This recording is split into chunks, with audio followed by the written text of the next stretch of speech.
Hello. My name is John. Oh, where's that from? Do you not know? Ding dong. Oh, ding Hello. dong. My name is John. No, it's my name is Elder John. Da da da da da da da da da da da da da da. Hello, hello. Ding dong, ding dong. I do know. Good one, isn't it? But this isn't a musical podcast. No, this is not, sadly. Otherwise, you would thrive as well as you would in this one. I would thrive. When are we going to have the Soon. post-pregnancy song? I'm still a bit ill. Yeah. So those vocal cords just aren't really I'm sick. aren't as good as they could be. So for that debut, Yeah. I really, want to be. Yeah. Sharp. But are you okay? Because normally before we record, we normally have like a bit of a catch up. Yeah. But we haven't had time today. As in, for anyone watching this, I've literally just got out of the shower. This Me isn't too. sweat. This isn't grease. This is water. Yeah. And obviously didn't have time to dry my hair. But so like we just dashed in here and I just heard you saying that your belly hanging on by a thread. So are you okay? How's that thread doing? About to drop, is it? She was like, how are you doing? I'm like, oh my God, I'm barely hanging on. You know when someone doesn't actually want to know. Yeah. Like they just want to, yeah, good you. Hun, why are you barely hanging on? No, look, I'm being dramatic as one should be. But it's 2 weeks to the wedding. Is a bit more. It's 2 weeks and like 2 days. But like just the things are happening now where like things are changing last minute. And like I'm going back to the fundamental issue. And I know that anyone with 2 or more kids, i.e. you, I can't compete with you on this front. No, wedding, that. You can. Your wedding's in 2 weeks. No, but my point was going to be everything I have to do would be absolutely fine if I had time. Yeah. But when you're working and you have a baby, you just don't have time. Yeah. I just don't have time. No. And then it feels like you're out of control because you're dropping balls. I'm dropping so many balls. Yeah. The balls are being dropped. And I don't take well to dropping balls. I like to have You're a good catcher. I like to have my balls neatly juggled in the air. And at the moment, I'm just having to pick the important ones and the other ones can fuck off. Yeah. Because I have to. Because I just... What I'm telling myself is like, whatever happens on the day, it's going to be a great day. It's going to be a great day. Yes. And you know what really showed me that? What? Is the amazing, amazing Hindu Woo! I just experienced. I'd like to formally thank you and the others. Oh, you're so welcome. Why? Because organising everything... the best weekend! Everything went wrong, but we still had a great time. It was amazing. No, I didn't notice anything. Oh, sorry. I did notice one thing go wrong, but we'll go into it. A few things. A couple of things. It was so funny because on our way, basically, Katie and I had a little mini sleepover the night before my hen. Which we just had to do because, and I know I've said this before and I'll say it again, adult sleepovers are the tits. And also what you said to me, which is so true and so much truer with a baby, is that the day you leave your home is going to be fucking stressful. Yes. Like packing all your final things together, saying goodbye to your baby, like all of those things just create, like I cried, which is so dramatic. No, yeah. But I was trying to finish, you know, when you just want to like finish up work and feel like you've tied everything in a neat bow and you're like, I don't need to think about anything this weekend. And it was like approaching there was 7, no bow. It was like 7 p.m. I still had work to do. Leo wasn't asleep. You know, Joe was like, no, just go. And I was like, no, I really want to put him to bed because I'm going to be gone the next 3 days. So I want to do that. And then I had to do that. And then I had to finish off work and I hadn't fully finished packing. And I was meant to be on a train to our friend's house. And I just did what every reasonable woman does. And I just paused to cry. I could cry. But got on that train with you. Woo! Did some work. Did a little bit of work just to tie that bow. And then you gave me a fortune cookie. Yes. To set the scene for the hen. Yes. And the fortune cookie said, this fortune cookie fucked us. It's an omen. The fortune cookie said, all's well that ends well. Nobody needs Shakespeare on the hen, firstly. But also, it felt ominous. It did. I've only just realized that ominous comes from omen, probably. Okay. Did you know that? No. Okay. Well, there you go. So, I mean, just a quick relapse. I mean, what I do want to hear is I do want to hear your peak and pit of the hen.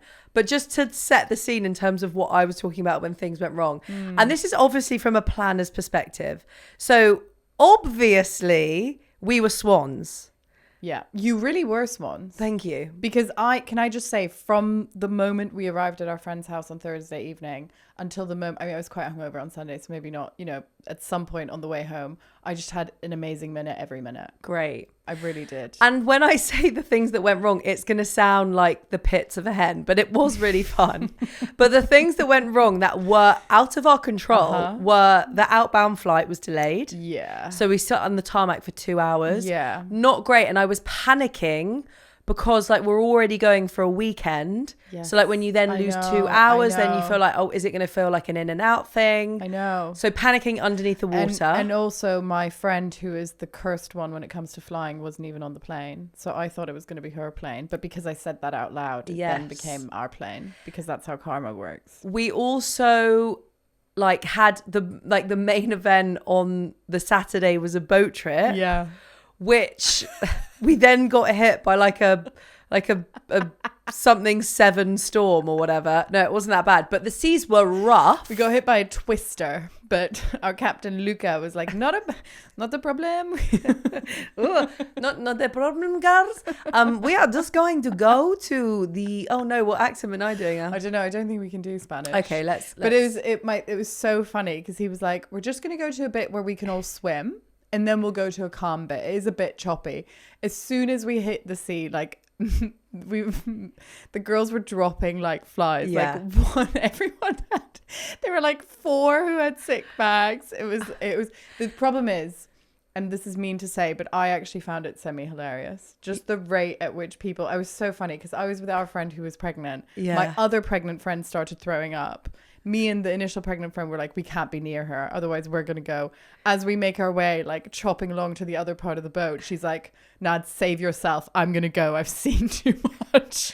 Because sickness it's like an infectious thing, isn't it? Yeah, especially when you're hungover. Like pregnant, some people were pregnant, some people were hungover. Yeah. Not a good combo. Yeah.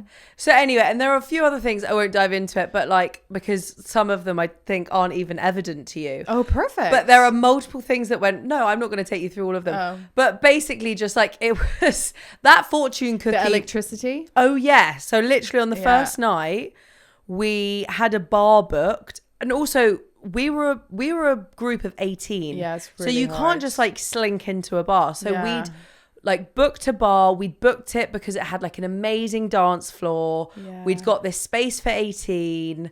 Like we paid a deposit, blah, blah, blah, blah, blah. We get there. The whole street has had an outage and only one bar hasn't been able to get their electricity back. Yeah. Guess which bar? Yeah, our bar. So then, I mean, thankfully, the owner of the bar, whatever the manager, he sorted us out with another table at another bar. He was fit. Which he was so fit.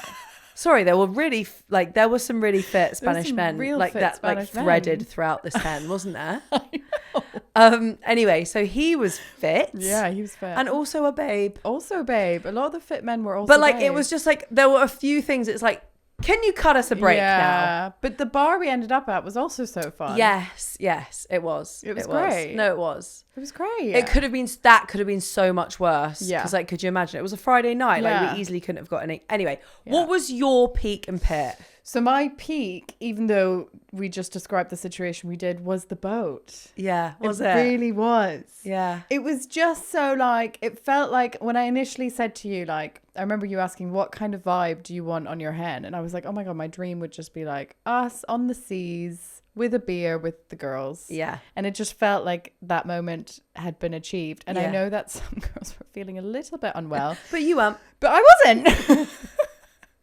No, and it was just like, it was just really great and felt really free, and it was just fun, and the wind was in our hair, and everyone had kind of felt a bit better at that point, and it felt like a really special moment. Yeah. And that was really great. So my peak was shortly after that. Oh, being in the sea. Oh, so great. Basically, the inspiration for going to Barcelona was just like, Naz was just like, I just want to be in the water on my hen.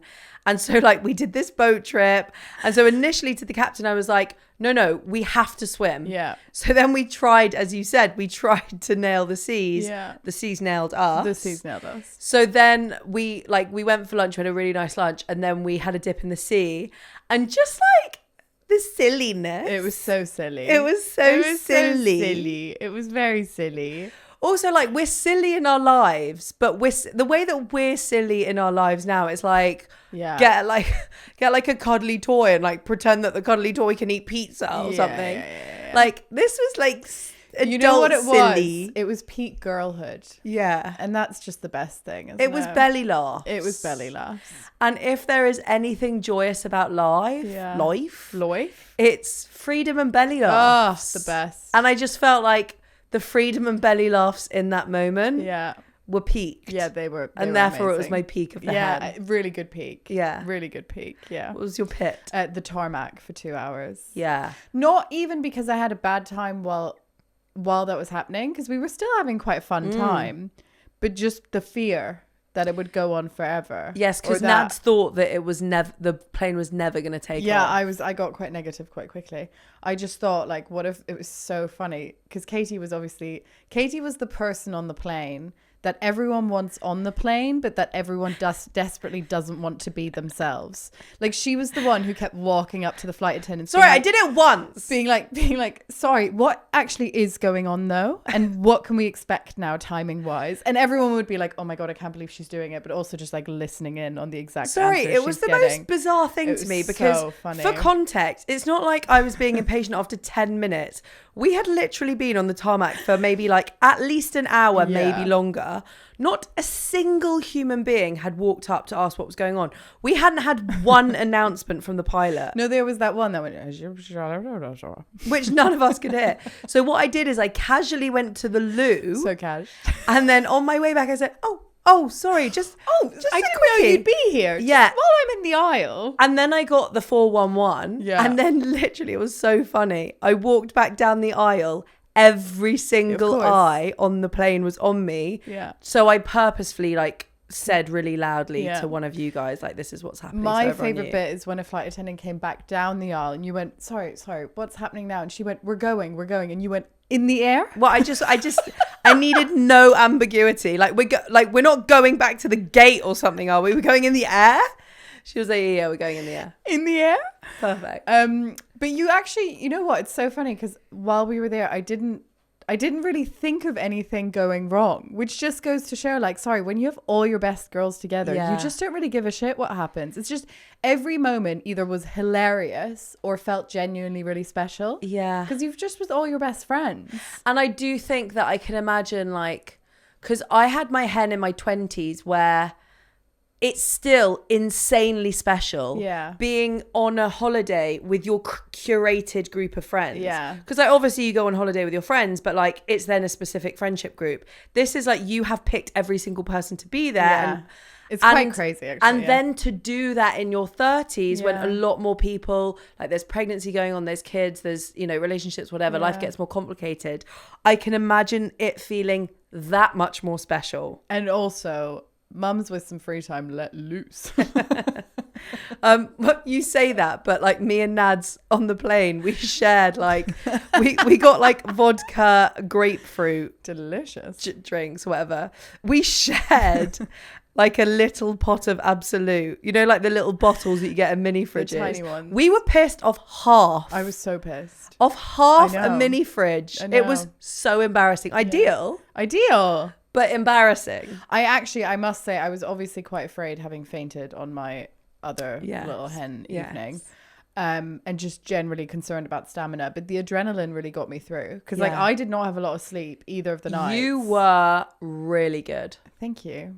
You didn't flag once. I really appreciate it. And I do also think the world did you a solid. Like on both mornings. Yeah. You felt probably better than you should have. 100%. I do think having kids makes you better at operating on not little sleep. Yes. I had like 4 hours, 5 hours, both those nights. Yeah.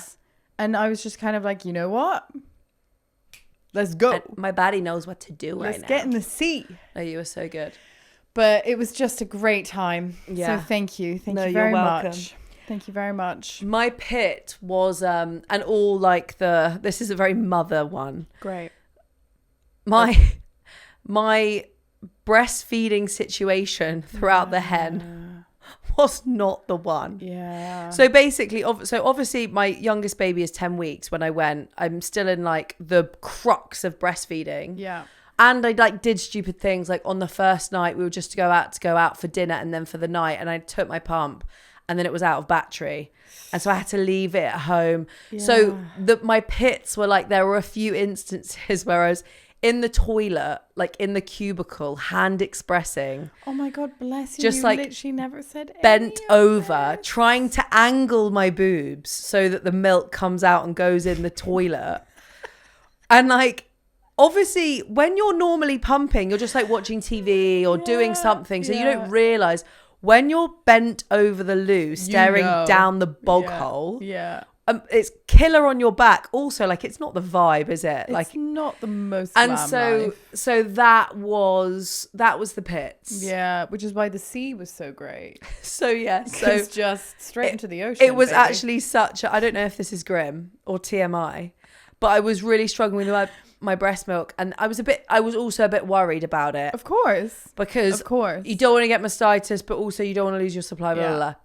So then when we were in the sea, our mother wizard friend was just like, Katie, why don't you just pump? Yeah. And that might sound grim to some people. The thing is, most people wee in the ocean. I was just going to say, anyways. some people wee in the ocean. And that breast milk, Yeah. I mean, people buy it and put it on their skin. Exactly. I mean, that's basically I basically gave people a spa. Between that and the salt of the ocean, whoever was around us, you're welcome for that gorgeous, glowy skin you're enjoying this week. So anyway, but great hand. Really great. Yeah. hand. And now's the Really wedding. good. And now, oh God, I don't wish to talk about it. Okay, yet. fine. I think in about a week, I'll be in a place where I can just look forward to it. Yes. But right now, there's too many little bits I have to do. And not to make it worse for you, but like, everything changes right before. well, No, what I not was you're going to say is like, from the moment that you wake up on the wedding day to what you said before, whatever. Yeah. But there is like bits in your control now Yeah. that like you can help your future self by just being Correct. on it. Yes. So I know. not that no, Annoying. I'm not saying anything you don't know, but Annoying. But but it's going to be the best. it is going to be the best. And I'm really excited to get the hen group back together. Yes. Yeah. It'll be great. It'll be great. So when we were away, Yes. I applied a strategy of not asking you about your children at all Thank you. because I thought Yeah, I did request that. exactly. I So appreciate that. there I was compartmentalizing hard. as I think all the mums must when you go, Yes. right? However, what that means is that I have no idea how Ben did, how Daisy was. So I'd really like a little debrief on that, if I may now know. Yeah, you may now know. They did great. Great. They couldn't have done any better. And honestly, like I knew that early on in the hen. And so that really made me Nice. That was honestly like an unspoken peak, which is that all of my troubles were nothing to do with how Daisy was getting on. That's great. So that was great. It's so impressive you came, honestly. Yeah. What I will say is that the worst part of the whole thing was the day of. Yeah. The day before, the travel day, the day I was leaving, having to leave. and it was one of those things where I could just feel my hormones completely overcoming my body, being like, don't go, don't go, do not leave your baby. I can only imagine. It was, I said to Ben, it's like being at the top of a cliff and someone's saying into your ear, jump, jump, jump, jump. I'm like, no, I don't want to jump. Yeah. No, you have to. Yeah. So like literally everything in my body was saying don't go. So I was, to be honest, if it was anyone except like you, my sister, or, you know, there was very, very, very few people that I would have bailed at that point. I was in bailing zone the day before. So but sorry. no, but don't be, because I'm so glad I went. Yeah. Because A, it was fine, but B, the most crucially thing, it was the best trial run for when my parents are going to take them. Yeah. And the anxiety will still be there for them to take them, obviously, but it will be reduced because I know it won't be my first time leaving her. Yeah. So for so many reasons, I'm grateful. But just for anyone that is just having that like insane anxiety, if you can push yourself to go for whatever reason, do it, because I really, really, really don't think you'll regret it. Yeah. But So the one thing I got, and then I didn't really engage anymore because I just didn't want to get involved. She was literally doing record sleeps. Why is that always the way? So I researched this. Yeah. So, although I'm going to say something in a moment to negate that theory, but okay.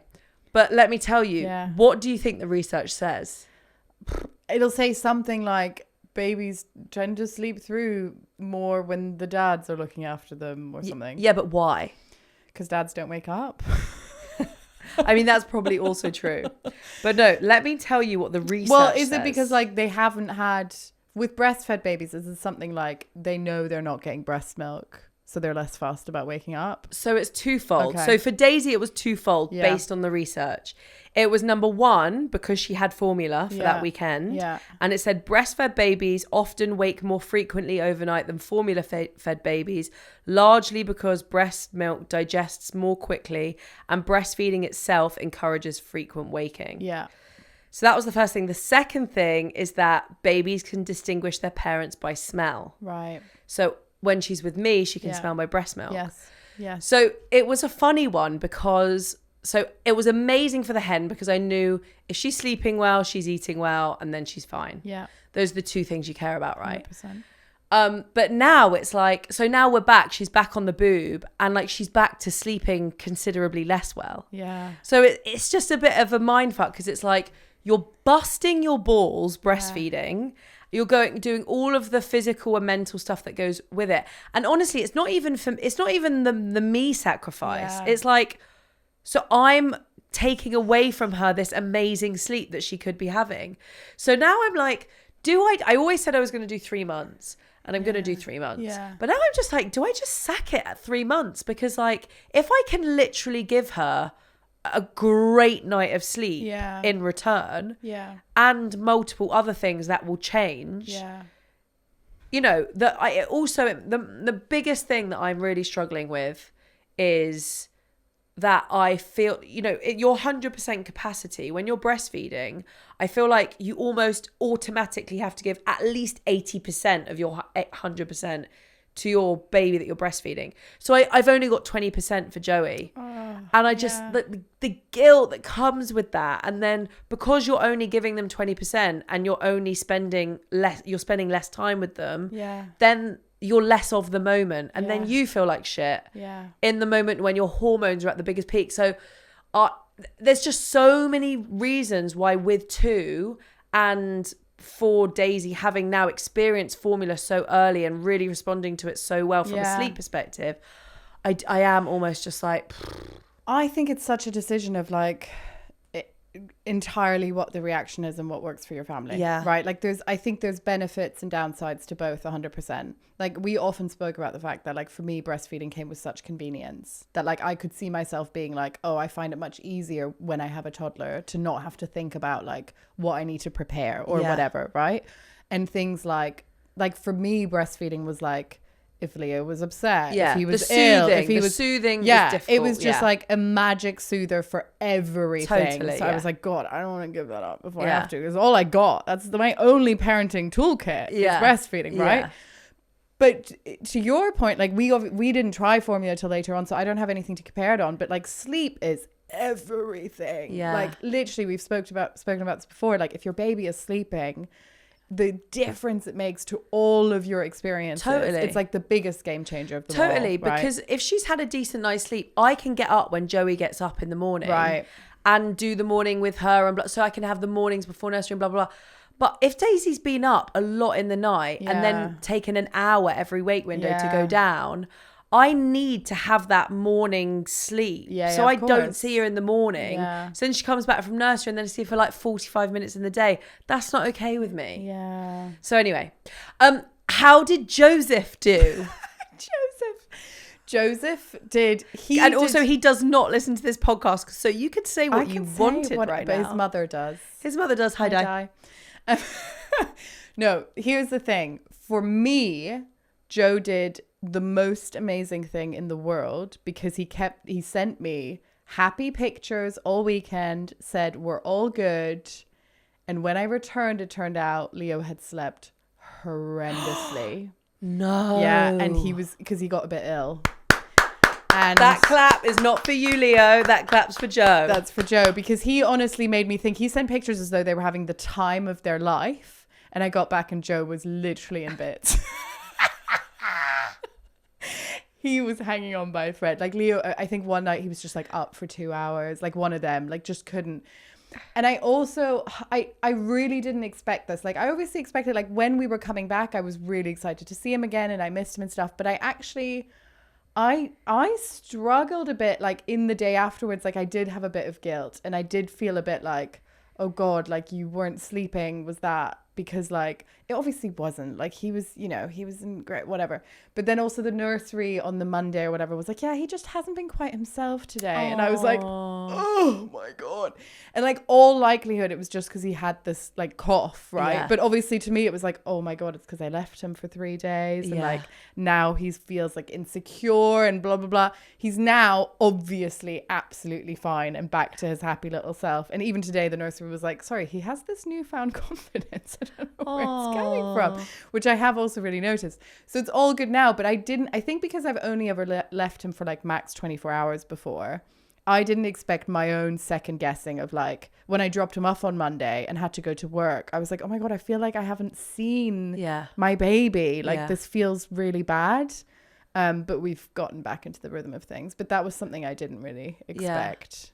Well done, Joe. I know. I'm really so grateful. Because honestly, a slight bit of honesty would have ruined the fucking weekend for you. And he obviously knew that, which is why, you know, he didn't really, but yes, correct. And he's an honest man. Yeah. So he chose his time wisely not to speak further. Yeah. No, I am really grateful for that. The only silver lining, and back to that secure attachment specialist or whatever. Yeah. Or whatever.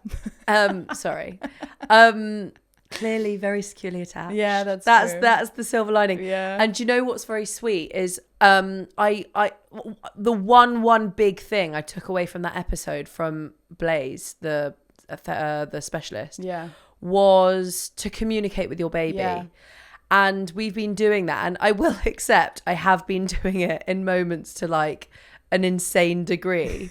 Like, you know, mummy's going to Tesco, but mummy's coming back. Okay, mummy always comes back. But I've started saying this. I say it as a more generic thing. What I actually say, I always say to him, mummies always come back. Yeah, it was like mummies always come back. We never leave our babies. But it's really sweet because I felt like the biggest benefit of it within the hen situation. Yeah, because I was obviously gone for 3 days. And when, you know, she was obviously being like, mummy, and Ben was like, you know, mummy's away on holiday, but mummy's coming back. Mummy always comes back. And he told me that when I came back, that, you know, he would sometimes just overhear her like pottering about being like, mummy's coming back. Mummy's coming back. No, stop. I actually can't deal with that right now. I know. But it was such an insight into like how actually that level of communication really gets into them. Yeah. And in those moments where they're like, where's mummy? No, I've been told mummy's always coming back. Yeah. Oh, Joey, you sweet thing. I know. So anyway, I really... Also, thank you, Blaze. Well, it's honestly been a really genuine, like, amazingly positive impact in the way that we've managed being absent and being confident that it's not gonna be a bad thing. I need to constantly remind myself that they just understand more than you. Totally. Yeah. Like my one NCT friend always comments on my other NCT friend, and I really agree with this, that the way she speaks with her son, who's the same age as Leo, is so like, how else do you put it? Just like normal. It's so like she's just speaking to him like a human. To a baby like Papa. Yeah, and like really in a way as though he can just understand her. Yes. And he's so, obviously there's always, you know, you never know, but he's so switched on and clever and like really just like understands everything, it feels like. And it obviously is quite linked, right? You just... For sure. Yeah. So have you had like holiday blues since you've been back? I have had. It's actually been horrific. Well, you set yourself up accidentally. Yeah. Oh, guys, I messed up. I fucked up. basically I had to get it fell this way scheduling wise because I had a root canal on Monday, the day after the hen do. I was literally, and you have dentist phobia. I actually don't anymore. Oh, thank God. Because I love my dentist so much. Okay, I'm going to go to your dentist now. Yeah, although Joe thinks that he makes me get more than I need. Don't care. Yeah, great. He's great. Great. I really recommend. I also, I need so much, so he can't recommend more. You will be out a few squiddies, let me tell you. That's okay. But yeah, because of him, I'm over my phobia. So I actually wasn't dreading it that much. I was like, oh, it'll be fine. I'll get to lie down.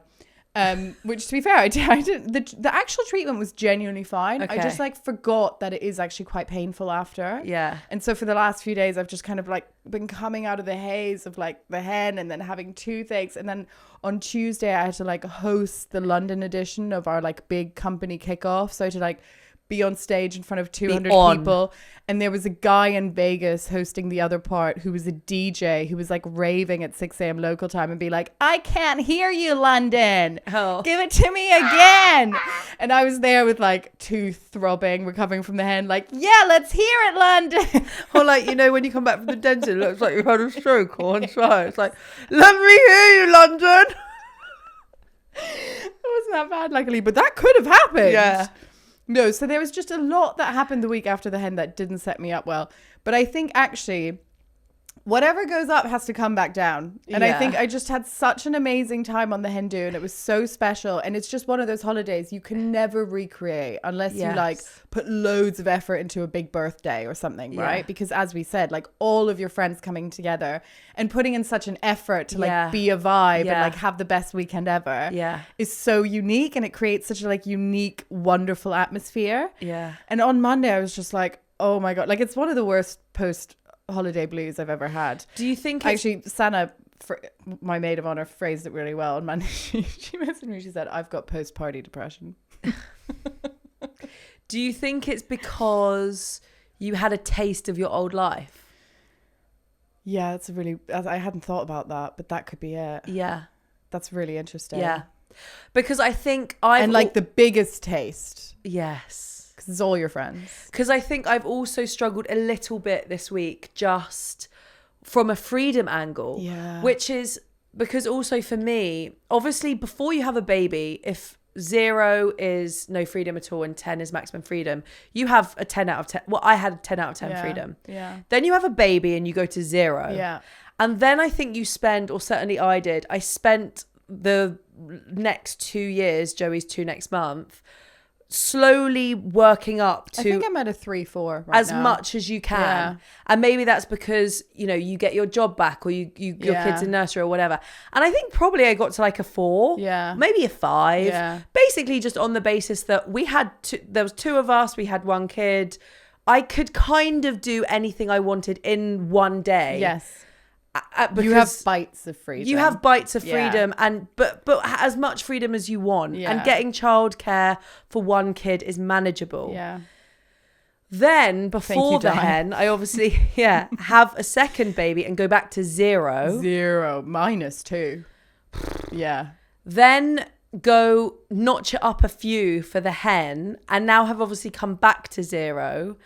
And with things coming up where we need to create time for ourselves, it's obviously so much harder to do that when you have 2 kids. Yeah. And it's kind of made me realize that I think, and I'm interested for your opinion, is the ceiling of that number, does that just continuously come down with how many kids you got? So at 1, if my max was a 4, is my max now a 2? Yes. Yeah. And that's depressing. Yeah. See, I don't have that right now. Yeah. Because I only have 1 child. So I think I'm at a 4. I reckon I'm at a 4. Yeah. 3, maybe 3. The thing is, in a way, you're also, I think, always at a 0 when you have kids, any kids, because it's moments of freedom. Like, you no longer have that overlying freedom over your life where, like, I can make any decision I want for myself. True, but you, for example, I think that's the difficulty. That's why you can never really etch above a 4 unless you for example, have taken 2 days. Yeah. Because even when you have like an evening, you still don't have complete freedom in that evening because you're already thinking about the consequences. Yeah, and like they're always in your mind, and like your life is set up in a way where it's like primarily thinking about them, and like, you know, all of that. But yes, I think you are correct. Let's not bum people out by saying we're always at a 0. Guys, we can reach a 4. You can get to a 4 if you really believe it, and you've got a capable partner. You get yourself out there. No, sorry, but you are correct. I think that just logistically, the more kids you have, obviously it just gets way harder. Like I think my sister with her kids has like never, I don't know if they've ever had like a night out using a babysitter, like ever. Wow. And she's got 3 kids, and her oldest is like 10, isn't it? Yeah, so I remember when they had one child, I remember once watching their baby, and twice maybe. They had maybe 2 nights out where I had their baby, maybe other people, but like very limited. But I think from when they had 2, I don't remember them ever doing anything without kids. She had fun. She did. Your sister had fun on her head. Yeah, she did have fun. It was really funny. She was like, I was aghast at her doing a shot. And she was like, I'm sorry, I was doing shots when you were in primary school, so calm down. I was like, okay. No, but I've been struggling a bit, to be honest, going now back to a 0, knowing that my ceiling has forever reduced. It's not forever at all. No, for the next 7 years? Maybe. There'll be moments. There'll be moments. You just gotta, I think what I've learned in parenthood is it's not a good idea to think about like the long road ahead and start painting a picture of like what today means for like it's a day by day situation. Everything is temporary. You never know what phase you're going to be in next. Hard agree. Yeah. And that's why literally for that reason I found the second newborn so much easier, because I have the evidence that everything is temporary. Yes. But because I don't have the evidence that I'm going to get back to the freedom that I had with one child, with 2, it's freaking me out. Yeah. And you're so right that the overwhelm is the most difficult thing about motherhood, I think. Yeah. Is about exactly what you just said, is about thinking about that this is forever in terms of like the limitations on your life. But then also constantly hoping this moment never ends. Yeah. On top of that. Yeah. That's the hoping thing I can can't freeze it. Wrap my head around. Where I'm just like, you're there and you're like, oh my God, I just want to bottle up this tiny human forever. I can't believe that they're not going to exist in this form. I actually can't think about it for too long. We'll both start crying. Yeah, sorry. But like it's the like, oh my God, when do I get to do more, versus I never want this moment to end. Like, how do you wrap your brain around that? The paradox of life. Very wise today, guys. You're welcome. Listenerhood, you are welcome. Give that a little thought today. Have a ponder about that.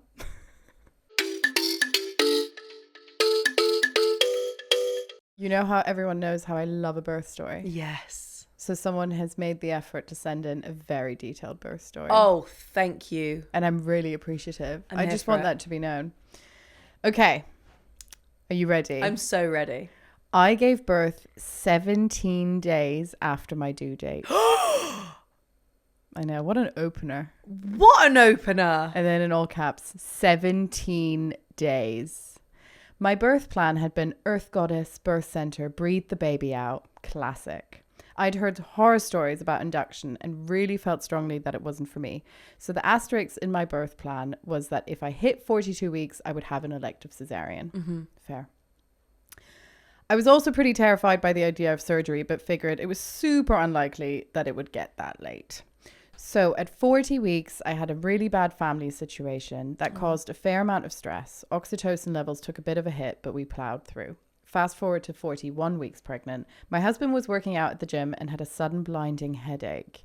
After a few conversations with doctors, they suggested a quick trip to hospital just to check all was okay. I figured we'd be in a couple of hours, they'd take his temperature, and we'd be on our merry way. Turns out they actually wanted to check that he hadn't had a brain hemorrhage. Oh, God. Cracking. We were in A&E for 2 full days while they conducted the world's slowest series of checks to determine that he was mercifully absolutely fine. I was having mild contractions around this time, and the hospital had actually suggested I contact an alternative birth partner just in case, but I honestly didn't have anyone else who I would want in the room with me when giving birth. Luckily, my husband got back home with a clean bill of health on the Thursday when I was 41 plus 2 and we could finally chill a bit. On the Friday, we went for a walk, mild contractions came back, and things felt like they were moving forward. No sooner had we got back through the front door than the phone rang. It was the hospital offering me an elective cesarean for the Monday. This, dear listener, is where I made a grave error. Oh no. I turned it down.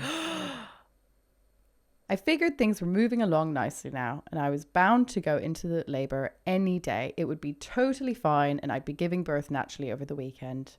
It was not totally fine. I hit 42 weeks and had to go in for a midwife appointment where they strongly suggested that I go for induction, as they didn't even know when the next cesarean offer would come. So I went into my induction on Tuesday, which was 42 weeks, firmly in the mindset that I was so far along and had already had contractions, so would no doubt tip over into full-blown labour at the slightest touch. This multi-day induction nonsense would not happen to me. 48 hours later. After a pessary and 2 rounds of gel, I was still not in labour. The odd cramp, nothing more. I'd sent my husband home to run errands, stock the fridge, etc. The goal of induction is to get to 4 centimetres so that the midwives can manually break your waters to encourage active labour. I had remained resolutely at 1 centimetre. Once again, we arrive at the part of every birth story. Uno centimetro. Oh, no. Nice, I like that. Then, out of nowhere, I was in agony. I was writhing in pain and they kept trying to get me on my back to strap on the heart rate monitors and do cervical checks, but that was the most painful position for me to be in. Oh, I remember that so well. I couldn't bear it. I texted my husband to get back ASAP, so he got there as things were really escalating. At this point, I'd gone from 1 centimetre to 5 centimetre in 45 minutes. I was screaming my head off, but because we were still on the induction ward, they couldn't give any pain relief apart from when they were doing cervical checks, when they could administer gas and air, which unfortunately just made me throw up everywhere. Oh God. Now bear in mind, on the induction ward you are not in a private room, so there was only a curtain separating me from 3 other couples who were sitting around waiting for labour to begin. While I was in this state, a new couple was being admitted to the ward and could hear the screaming, begging for pain relief and vomiting emanating from my booth. The poor woman burst into tears and said to the midwife, "Is this what it's going to be like? I've been told induction can take up to 5 days. Will I be in this amount of pain for 5 days?" To which the reply was, "I shit you not, I'm a student midwife and this is my first day, so I don't know." Oh. I was tempted to shout over the curtain that it wouldn't be that bad, but wasn't sure I was in a fit state to really offer any comfort. Oh, try to be the biggest girl's girl. I know. No, honey, You'll be fine. It's grand. On my side of the curtain, I'd just been told that I was now ready to go into the delivery unit and they had a room ready for me. At this point, I told them to call ahead and ready the epidural. The Earth Mother vision could politely fuck off. I cannot tell you how miraculous the epidural is, and it allowed me to settle down and get some rest over the next few hours, getting to know our midwife, who was absolutely lovely and who we got on with and trusted. This was a really calm and peaceful, happy time during the birth, but I wasn't progressing at all. They had broken my waters, but my baby's head was acting like a plug, and so the waters weren't actually coming out. The little that had come out clearly had meconium in it, which was unsurprising given I was now well over 42 weeks. They kept monitoring the baby's heart rate and were periodically checking my blood pressure and temperature. The baby's heart rate kept spiking, and our midwife mentioned that we might need to consider an emergency C-section, but that she was happy to let things roll a little longer and see if we got anywhere.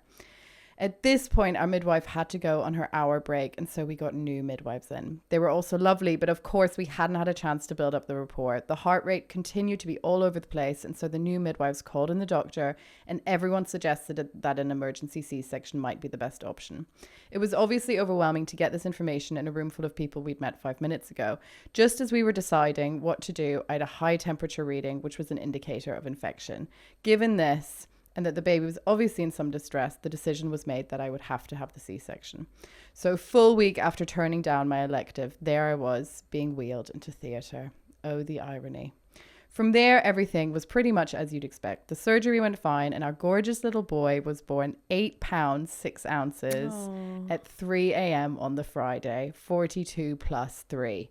We had to stay in hospital for 5 days so that he could get a full course of antibiotics, and we got home the following Tuesday, a week after I had first gone in for the induction.